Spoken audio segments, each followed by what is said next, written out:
Hi everyone, welcome to week 10. Here are some important details about this week. I'll just be briefly covering some important information about Essay 1, the Case for Reparations quiz, this week's reading, a new skill that we're going to do, and then also I'll talk a tiny bit about Essay 2. So first I'm going to start with Essay 1.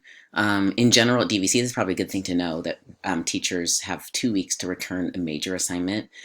So this is a major assignment, obviously, one of 3, and I will have them back to you by Monday at 11. The way that I graded them was that I opened your document and then I wrote comments in your document. And I really want you to read the comments. So you'll see your grade in Canvas, and then you'll see the comments in the paper. There are comments after most of your body paragraphs, and then there's a comment at the end, and then there's your grade. I also wanted to say that the comments, if you sent me a Word document or Pages document, the comments are in these really awful, ugly, all caps. And I'm sorry about that because I know it looks like I'm shouting. But the reason for that is that they're visible. So that's the reason I did that. If you gave me a PDF, then I inserted comments. You'll see a little comment bubble. And so if you click on that, you'll see what I said. Lots of people did not pass Essay 1, and that's really a normal thing that happens. The reason people don't pass is if you didn't use the essay and paragraph structure that we talked about. So that includes having a thesis statement and topic sentences that match, and it includes having body paragraphs that match the topic sentences, and seed harvest with all of the steps included. If you received a not passing grade or a D or a C minus, then you may revise.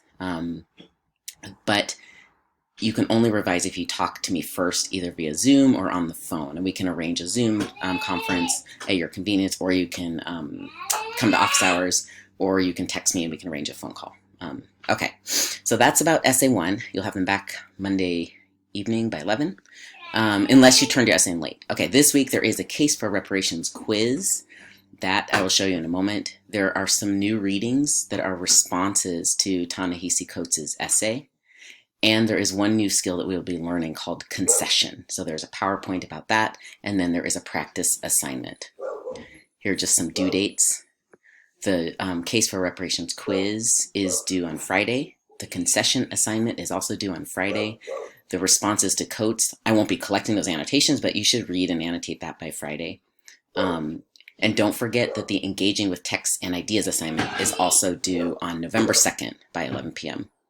You may notice that there are a bunch of, that assignment appears multiple times. That's because I copied it a few times so that I can put it in different modules. Maybe that's not the best way to do it, but that's what I did. Okay, Essay 2. By the time you are hearing this, I will have posted the prompt for Essay 2. Read and annotate that for yourself. I'm not collecting that again, but it's good to understand what it is that I'm asking you to do. Starting on November 2nd, I will start posting assignments for that essay. Okay, I'm just going to show you really briefly what this looks like, what this week looks like. Go to modules here. Okay, we are in October 25th through the 31st. Here's the quiz. Here are the response articles to Coates. Here's the concession, introduction, and practice. And here's that assignment, the big assignment that I'm asking you to do by November 2nd. And then just in case, here's another copy of the Case for Reparations. Okay, have a great week.